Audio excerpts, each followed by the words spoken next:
গেছিলাম, একটা আমার নাম তৃষ্ণাটাই এখনো আছে, কিন্তু আমি যে মানুষটা গেছিলাম, আমি যখন 5 দিন পর ফেরত এসেছি, আমি কিন্তু মানুষটা বদলে গেছি।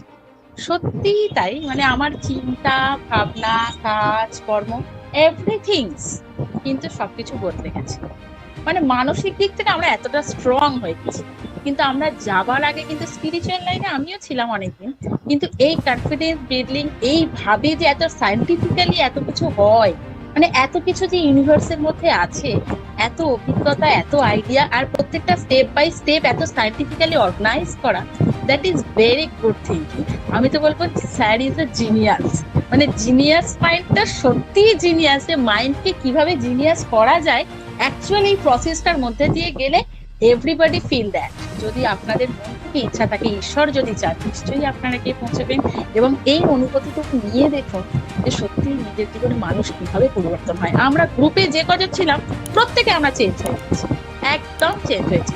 আর আমাদের জীবনে না এখন খারাপ বলে কিছু নেই, সবটাই ভালো। কারণ আমরা ভালোভাবে দেখতে শিখেছি। স্পিরিচুয়ালের সাথে কানেকশন করা, বা ওখানে কিভাবে নিজেকে গ্রো করেছিলাম, কিভাবে নিজেদের লাইফটাকে চেঞ্জ করেছিলাম, ওখানে না গেলে আমরা কেউ মানে ভাবতেই পারতাম না যে আমাদের চিন্তা ভাবনার বাইরে আলাদা রকমও চিন্তা ভাবনা করা যায় বা কোনো জগৎ আছে। আর স্যারের মতন মানুষ হয় না, ওনাকে যতটা বলবো ততটুকুই কম। মানে উনি আমার কাছে একটা গড গিফটেড পার্সন। মানে আমরা শুধু বলতাম স্যার আপনারা তো মাথা ঠান্ডা রাখেন কি করে। মানে ওনাকে দেখে, মানে ওনার অ্যাটাচমেন্টটা থেকে আমরা শিখেছি যে কিভাবে নিজেদের পেশেন্স রাখা যায়, কিভাবে নিজেদের কনফিডেন্সটাকে বাড়ানো যায়, আর কিভাবে সব কাজে এগিয়ে নিয়ে যাওয়া যায়।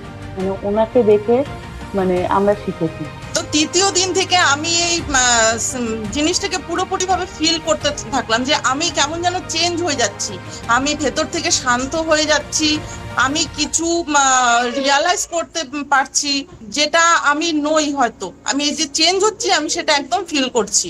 আর আরণ্যক যেটা আমরা গিয়েছিলাম, আরণ্যক একদম রেসিডেন্সিয়াল প্রোগ্রামের জন্যই তৈরি।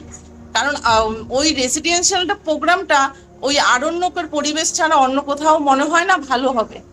সেই আমাদের কনফারেন্স রুম, আমাদের খাওয়া দাওয়া, সেখানে আমরা গিয়ে কোনো রকম ননভেজ খাইনি। এমনকি আমার ছোট দুটো বাচ্চা গিয়েছিল, তারাও ননভেজ খেত না, পেঁয়াজ রসুনও খেত, সেটাও মানে ছাড়া খুব ভালোভাবে ছিল। এবং স্যার বাড়িতে এসে আমার ছেলে এখনো বলছে যে মাছ মাংস আর ভালো লাগছে না।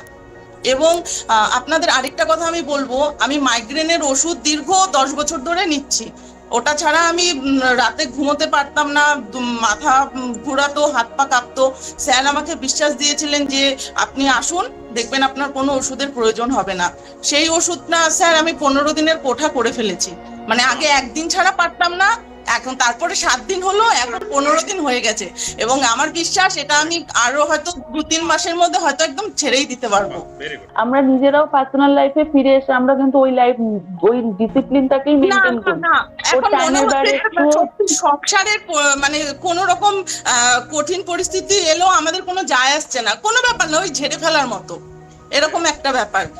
তো আপনারা সবাই জীবনের সেরা 5টা দিন ঘুরে আসার পরে যে আমাদের ভেতরের যে অন্তর্দৃষ্টিটা সেটা একদম খুলে গেছে, মানে যেটা আমাদের থার্ড আই বলে, সেটা সেই থার্ড আইটা একদম ওপেন হয়ে গেছে, যার জন্য আমরা অনেক কিছু দেখতে পাই যেটা সেখানে যাওয়ার আগে কিন্তু আমরা দেখতে পেতাম না, বুঝতে পেতাম না, বা ফিল করতে পারতাম না। এই যে হ্যাপি ফেসটা আমাদের সবার ওপরে, এটা আমার মানে ক্ষেত্রে খাটে। আমি একদম স্যার ডিক্লিয়ারই করে দিয়েছিলাম যে আমি অসুস্থ ছিলাম। একদমই তাই, ঠিকই তাই, মানসিক ভাবে একদমই অসুস্থই ছিলাম।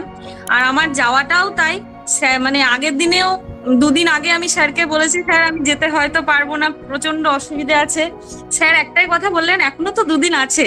মানে এই যে এখনো 2 দিন আছে আমরা আর ভাবিনি। আমি পৌঁছে গিয়ে যেটা আমাদের এক্সপিরিয়েন্স, এগুলো মানে আমরা খুব এক্সাইটেড হয়ে যাই বলার জন্য এগুলো। যে আর সব থেকে বড় ব্যাপার, আমরা এখনো ওই অভ্যেস, ওই 5 দিনের যে অভ্যেস, সেখান থেকে আমরা এখনো বেরোইনি।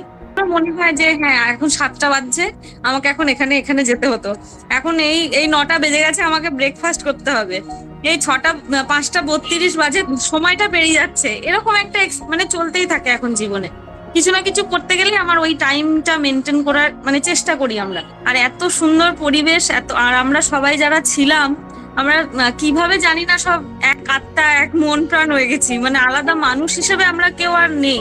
আমরা সত্যি কথা বলতে এখনো মনে হয় যে স্যার আমাদের এরকম একটা প্রোগ্রাম মানে সারা জীবন করুক, আমরা স্যারের কাছে গিয়ে থাকবো, ওইখানেই থাকবো, মানে আমরা চাই না আর ওখান থেকে বেরিয়ে আসতে। এখনো চলছে জীবনে, যদিও হয়তো কারোর কাছে কেউ এসছে, আমি কি করবো, ওকে বলবো, এই যে ফোন করার আগে না অটোমেটিক্যালি একটা মেসেজ আমাদের কাছে সেন্ড হয়ে যায়, তখন আমরা একে অপরকে এই জানো তো আমরা মনে করছিলাম যেন সত্যিই আমি ভাবছি এক্ষুনি তোমায় ফোন করবো, বা তুমি কি করে জানলে আমি এক্ষুনি তোমার কথা ভাবছিলাম।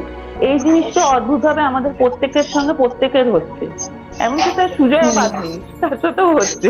কনফিডেন্ট এসেছে যে কারোর কিছু প্রবলেম আমি সামনে দেখছি, তো মনে হচ্ছে আমি এটা ঠিক করে দিতে পারবো।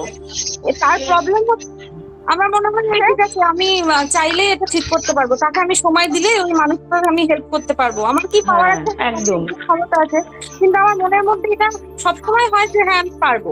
ভিডিওগুলো দেখেছিলাম, দেখে আমার ভীষণ পছন্দ হয়েছে যে এরম আবার হয় নাকি চোখ বুঝে ভিজুয়ালাইজ, এটা কি করে হয়, বাচ্চারা চোখ বুঝে ভিজুয়ালাইজ করছে, মানে এই ব্যাপারটা আমার ঠিক জানা ছিল না। আর এটা আমি নিজে চোখের সামনে দেখেছি যে চোখ বেঁধে দিয়ে তাদের ভিজুয়ালাইজ করাচ্ছে, বই হাতে নিয়ে ওরা রীতিমতো বলে দিচ্ছে বইতে কি আছে না আছে।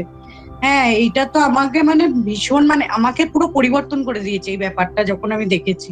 আর ওখানকার পরিবেশ তো মানে অসাধারণ পরিবেশ, মানে সকাল থেকে রাত অব্দি যে আপনি ডিসিপ্লিন আমাদের বেঁধে দিয়েছিলেন, ওই ডিসিপ্লিন থেকে এখনো আমরা বেরোতে পারছি না। হ্যাঁ, আর মারাত্মক ভাবে কনফিডেন্স আর পজিটিভ এনার্জি, মারাত্মক পজিটিভ এনার্জি বেড়ে গেছে। মানে একটা গাছ থেকে, হ্যাঁ, একটা গাছ থেকে কিভাবে পজিটিভ এনার্জি নেওয়া যায়, একটা জল থেকে কিভাবে পজিটিভ এনার্জি নেওয়া যায়, মানে ভীষণ ভীষণ কাজ করে আমার। আমি তো এখন চোখ বুঝে কিছু চাইলেই সঙ্গে সঙ্গে পেয়ে যাই দেখি। স্যারের পজিটিভিটিতে পুরো আরণ্যকটা পজিটিভ হয়েছিল এতটা যে আমরা 5 দিনের মধ্যে এক সেকেন্ডের জন্য ভাবিনি আরণ্যকের বাইরে পা রেখে দেখবো যে পরিবেশটা কিরকম রয়েছে, কি রয়েছে। এতটাই স্যারের পজিটিভিটি পজিটিভ হয়েছিল। আরণ্যকে যখন ছিলাম আমরা মোবাইল কি তাই বুঝতে পারছিলাম না। অ্যাকচুয়ালি এতটা আমরা উপকৃত হয়েছি না, সত্যিই এতটা উপকৃত হয়েছি যেটা ভাষার মাধ্যমে পুরোপুরি প্রকাশ করতে পারছি না। এর কোনো ভাষা নেই। হ্যাঁ একদম, আপনারা যাবেন তো, আপনারা যখন ওখান থেকে ফিরবেন আমাদের জায়গা থেকে বুঝতে পারবেন, মানে আপনারাও ভেবে পাবেন না যে আপনারা কোন জায়গা থেকে গিয়ে ফিরে এসেছেন। আমরা লিখে দিলাম আপনাদের 200% লিখে দিলাম। মানে অ্যাকচুয়ালি ব্যাপারটা হচ্ছে আরেকটা ব্যাপার, আমাদের যে ব্লকেজ গুলো ছিল না, যে দুঃখ কষ্ট বা কারোর উপর রাগ, এই ব্লকেজ গুলো আমাদের কেটে গেছে। স্যার আমাদের সব ব্লকেজ খুলে দিয়েছে। এখানে আমার এই ফিলিংস হয়েছে যে আমাদের লাইফে সত্যি একটা রুলস দরকার, রুলস থাকা দরকার, যে একটা নিয়মে থাকলে লাইফটা যে কত পরিবর্তন হয়ে যায়, জীবনটা যে কত পরিবর্তন হয়ে যায়, কত সুন্দরভাবে চলে, সেটা আমি ওখান থেকে বুঝতে পেরেছি। আর হচ্ছে আমার আর যেটা পাওয়া, যে আমি বুঝতে পারি এখন যে যদি কোনো নেগেটিভিটি আমার মনের মধ্যে কাজ করে বা কারো মানে আমার সামনে যদি কোনো নেগেটিভিটি আসে, সেটা আমি বুঝতে পারি, ফিল করতে পারি। আমার মধ্যে আর কোনো নেগেটিভিটি এখন আর কাজ করে না। আমার মনে হয় আমি সব করতে পারবো, যা আছে ওটা কোনো ব্যাপারই নয়, ওটা আমার দ্বারা সম্ভব, যেটা আমার মধ্যে এর আগে ছিল না। তো ওখানে গিয়ে আমার মানে শারীরিকও অনেক পরিবর্তন এসছে। ওখানে না গেলে মানে যে বলে না, যে কেউ যদি জিজ্ঞেস করে যে মিষ্টিটা কত সুন্দর, মিষ্টির সুন্দর বর্ণনা কি বলবো, মিষ্টি তো মিষ্টি লাগবে। তো সেই জায়গা থেকে আমার মানে ভাষা, আমি কোনো ভাষা খুঁজে পাচ্ছি না সত্যিকার বলে। তো আমি যখন যেদিন ফিরি রাত্রিতে মানে একা থাকতে পারছি না, আমার মানে কোনো ভয় টয় কিছু নয়, মানে আমরা যে একসাথে ছিলাম বা স্যারের সাথে যে একসাথে ছিলাম, স্যার এতটা পজিটিভ, মানে আমাদের ধরো হাতে বা শরীরে কোনো ভারী জিনিস, প্রচুর ভারী জিনিস পড়ে গেলে তারপর রাখা হলে সেটাকে যদি সরিয়ে দেওয়া হয়, আমাদের শরীরটা যেরকম হালকা বা অবশ হয়ে যায়, আমার ঠিক সেরকম ফিল হচ্ছিল ওই দিন রাত্রিবেলা। মানে এমন ভাবে আমাকে গাইড করেছেন, মানে আমি এখনো কোনো কিছু প্রবলেম হলে, মানে আমার অন্যান্য কোনো প্রবলেম হলে পরে আমি স্যারকে যেন না শেয়ার করলে, স্যারের কাছ থেকে সেই অ্যান্সারটা না পেলে আমার কোনো অস্বস্তি বোধ হয়, মানে কনফিডেন্স পাই না জাস্ট। এবার ওখানে যখন গিয়েছিলাম, আমরা যে কজন ছিলাম প্রথমেই মানে 1-2 ঘন্টার ভিতরে আমরা সব ভালো পরিচয় করে নিয়ে একটু একসঙ্গে হয়ে গেলাম। এবার ওই 5টা দিন একসঙ্গে থাকার পর আমরা যে ফ্যামিলি রেখে গেছি, আমাদের বাড়িতে সন্তান আছে, স্বামী আছে, সেসব কথা কিচ্ছুই মনে পড়ছে না। আমরা যেন অন্য জগতে ছিলাম, জাস্ট বলে যে একটা মানে একটা আমাদের পৃথিবী যে একটা ভূখণ্ড, সেরকম ভূখণ্ড থেকে আমরা অন্য কোথাও পৌঁছে গেছিলাম, স্বপ্নের জগৎ যেটা বলে। আর সেখানে যা শিডিউল স্যার তৈরি করেছিলেন, খাওয়া, আমাদের মর্নিং ওয়ার্ক, আমাদের ব্যায়াম, আমাদের ক্লাস নেওয়া, মানে সবটা একটা এত সুন্দর শিডিউল ছিল, মনে হচ্ছে স্যার যদি আবার ডাকে কালই চলে যাব। পুরো ফ্যামিলি হয়ে গেছি। আর বাড়ি এসে 1 সপ্তাহ অন্তত খুব কষ্ট পেয়েছি।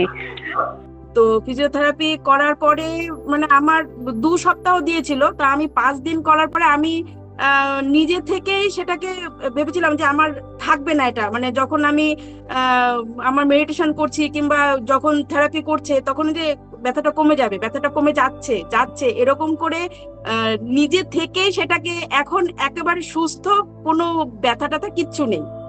যাই হোক, আপনারা এখন ভাবছেন তো যে এরা কি বলছে, এটাগুলো আবার হয়, এটা আপনাদের আমাদেরও হয়েছিল, মানে এটা আপনাদের সাথে এখন যেটা হচ্ছে আমরাও ভেবেছি। আপনারা ওখান থেকে যখন আসবেন আপনারাই বলবেন যে আপনারা যে কথাগুলো বলেছেন তার মধ্যে কোনো একটু গ্যাপ ছিল না, একদম অ্যাপ্রোপ্রিয়েট কথা বলেছেন, আপনারাই সেটা কনসিডার করবেন, আমরা লিখে দিলাম।